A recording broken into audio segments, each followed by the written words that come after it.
ህወሓት ትግራይ ውስጥ ራሱን ያውቃል። አሁን ትግራይን ይዘርፋል። ለዚሁም ዘር ማስቀጠልን ከባድ ባደረገ አይነት ሁኔታ ይዘርፋል። ምንም አይነት ስለ ህዝቡ በቃ ሳያስቡ ይገላል፣ ያስራል፣ ያፍሳል። አሁን ላይ ህወሓት ላይ በዚህ መጠን ከውጭም ከውስጥ ተቃውሞ መስማት የተቻለው አቶ ጌታቸው ረዳ በከፈተው በር ነው እንጂ አናይም ነበር። ይሄ ወጣቱ አደባባይ ላይ ወጥቶ እናንተ ልትመሩ አትችሉም እስከ ማለት ድረስ የደረሰው አቶ ጌታቸው ረዳ በከፈተው ምን ማለት ነው?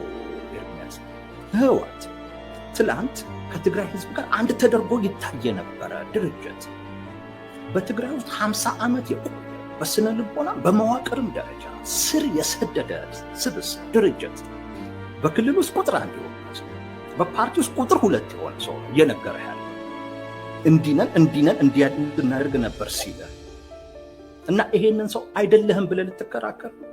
ዋሽታል ብለህ ልትከራከረው ነው?